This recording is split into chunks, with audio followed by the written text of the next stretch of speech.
49ers in the third round of this year's draft. Pick number 93. We pick up TDP, or Tyrion Davis-Price, the running back. I'm going to tell you what I initially thought. I was definitely surprised that we selected a running back this high in the third round. Some scouts said that TDP was the 14th best running back on the board. There were several other running backs who were taken 2 rounds later, like a Jerome Ford, like a Ty Chandler, like a Kyron Williams. And I thought they could do similar things to TDP. So I think this was definitely a reach. Now, what I will say is I think they made this move. TDP, he's 6 feet 211. He's a physical back. When you see him at LSU, he was definitely taking on tacklers, running over people, defenders. So I think they made this move to alleviate some of Deebo's responsibilities as far as running the rock in between the tackles. And I think that's good for both parties. I think you really don't want Deebo to have another 80 carry season. Like, you don't really want to do that, especially if you want to sign him to a long-term contract extension. So they got another physical back. And just like with the secondary, just like with the defensive line, we got a lot of running backs coming into camp this year. And every running back on the roster last year got hurt. So you can't really fault getting a running back. I just thought we would have got one later on in the draft. But what were your thoughts? What did you see on TDP? And, how do you think he can help this team? Oh, good God, man. I mean, when it first, when it first happened, inside, I was like, I have no idea who this dude is. What the heck are we doing? But, because I did a draft show on that day. So I got it on live reaction of what I thought. And sometimes I hold it well. Sometimes it's, I won't let it out exactly what I feel right away because I want to, I don't want to just jump to conclusions and have an opinion on someone I really don't know nothing about. Right. So first, and I think before we picked him, I was saying on my show, the Niners are going to make some picks that none of us have no idea about. I just started having that feeling like, man, we're going to do some stuff that's going to make us say, what the heck? And sure enough, and I think, what pick was it? I think it was the Davis-Price pick where I said that exact thing. I said, because everybody on my show guessed, what position you think we're going to take here? And I said, hey, I will say one thing. It's going to be someone we have no, and sure enough, it was Tyrion Davis-Price, TDP, man. But, after the fact, I started looking at it like, all right, man, what's been one of our biggest problems throughout the years? Running backs getting injured. The box being stacked up, people zeroing in on us, and, players are getting banged around, not because they're soft. I heard people talk about how Trey Sermon, Sunday Sermon, might be soft, or this, that, or the other. Elijah Mitchell, he didn't play some games, and there was a point in time where we had to sign a Brian Hill last year. So right. I think it has more to do with teams, us being predictable. We were more predictable. The box was being stacked without being to take off the top with the deep ball and stuff like that. So, I think, people get bruised up and get banged up a lot more when that kind of stuff happens. So I feel like the 49ers was like, hey, y'all might view this guy as the 15th best, but this dude is 232 pounds.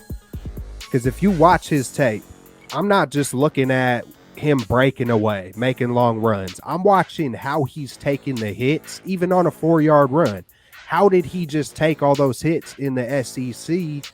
And how does he respond? Is he getting up? This man was carrying the ball. It feels like half of the season, they just ran him a lot. Like they were like, let's see what he can handle. I feel like the next half of the season, I kind of feel like his load kind of went down almost. Instead of a player saying, hey, I don't want to play no more, I feel like his load went down. He knew he was going to come into the NFL. You don't want to, I think, who was it? Christian McCaffrey back in the day sat out or something like that, because he didn't want to get injured, when you're about to, so I looked at that first half of his season like, man, he was a dog. Like he was just straight up, in the SEC ain't no joke. So he's carrying the rock, 20 times, 30 times. And even on those 4 or 5 yard, 7 yard runs, he's getting hit by multiple dudes, getting drove into the ground, and he's popping right up. So I think the 49ers seen more than just a 232-pound dude, but how is he responding when he's taking a beating? And he was just up. He got up every time, man, and was taking the next one, taking the next one. So I feel like the 49ers, like you said, were saying, hey, how can we not put ourselves in a situation where we have to use a Deebo, where we have to go get a Brian Hill?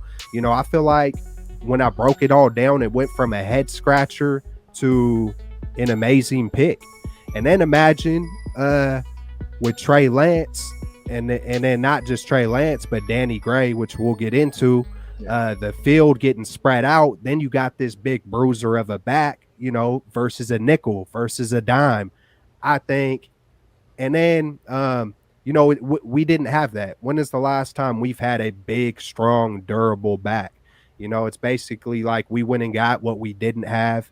I mean, we've had Jeff Wilson Jr., and I think he is a physical back. I would even say Elijah Mitchell is a physical back, but I think TDP, I don't think we've had a back under Shanahan that was 230, Exactly. And I don't know if the Niners want to play him at that weight. I guess we'll see when training camp comes. But as Channel 49 says, and I got to say, what's good? But Channel 49 says, seems like this draft is all scheme fits for Kyle. TDP is a one-cut guy. Yeah, he's not Barry Sanders. He's not LT. He doesn't have that type of agility to fake people out. He's going to run right over you. And obviously we know that's something that Deebo brings when he runs the ball. So some scouts were saying, hey, we could have picked him up in the 5th round, but at the end of the day, if he's contributing to the 49ers and he's filling a need, I guess you could say it really doesn't matter, right? Especially since we picked up a ton of UDFAs. And David also says Davis-Price is 6 foot 232. He's a bruiser. We should use him to wear down the defense, then bring in Mitchell to finish them off. Yeah. I would. For me, it would probably be in reverse. Mitchell in first 3 quarters, and then put TDP in. But hey, we'll see. But we have a lot of backs in the running room. Now let's talk about this in another angle. This is the second year in a row we've selected a running back in the 3rd round of the draft.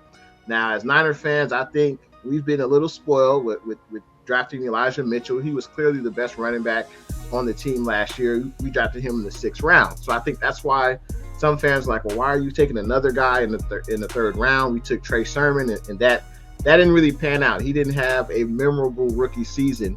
Do you think is there any way Trey Sermon gets cut, in the offseason? Or does this speak to Trey Sermon? They don't believe in Trey Sermon. What are your thoughts on that? I don't believe so at all. I look at someone like a Jalen Hurd. I can't remember exactly how many years he was with us, but I don't think the Niners are just going to give up on a guy, especially drafting him that high. Yeah. For sure, man. I feel like, the more I start looking at it, I just looked at it like, hey, this is a triple threat right here. We almost got, we got the smaller Mitchell, we got the mediocre Sermon, and then we got the big TDP. It's just like a triple-headed monster. It's like, I think sometimes people forget, there are some great teams in history who have used 3 backs, and it's worked out, man. And look what has happened with our team the past few years. It's like, so it feels like, I think a lot has to do with, the box being stacked, but I feel like Trey Sermon, just because you go get TDP, people immediately assume that Trey Sermon, there's something up. Nah, man, it's man, my brain goes crazy because I think about Steph Curry's ankles back in the day. People are like, oh, Curry ain't going to be nothing. His career is probably going to be done. And then he turns into a top 5 NBA player of all time, arguably. I look at guys like there's a lot of guys, a Frank Gore. You know what I'm saying? I know these guys might not be those guys, but I don't ride a guy off. If I don't ride a guy off quick, it's like you got to see. You got to really see opportunity. Now, I mean, if he goes back in there and he's looking skittish and the other guy isn't looking skittish, there might be something to be said. But I think he had bad luck last year. I think he's going to turn it around, man. I think all three of our running backs, Jeff Wilson Jr., he's definitely a beast. I love him. He's physical, but I do feel like he always finds a way to get injured because of the physicality he plays without being that big bruiser. Right. If that kind of makes sense. Yeah. So I think Mitchell, Sermon, and TDP are all going to be here for a while, and they're all going to be successful. That's what I truly believe, man. Yeah. Another thing about this TDP signing, you know, it's another running back who's young and he'll be under team control for at least 3 years. I'm not sure about the third round draft picks, but I think he'll be under contract at least 3 to 4 years. So that's another plus because Jeff Wilson Jr., Jermichael Hasty are all on 1 year deals. So, you know, if you can have a triple threat of, you know, Sermon, Mitchell, and TDP, I think that's a great thing. And they all bring, you know, different abilities to the running back position. And I think that's great. And I think this pick will be great. And if he is, and we're talking about Price here, if he is productive and he limits Deebo Samuel's carries, I think that's a win-win. If he brings something similar to what Deebo can do and he limits Deebo's carries, I think Deebo will be happy. And I think the 49ers will be happy because we don't have to put those carries, you know, on, you know, our highest paid wide receiver. You know, hopefully he'll become that. So, you know, we'll see with this pick.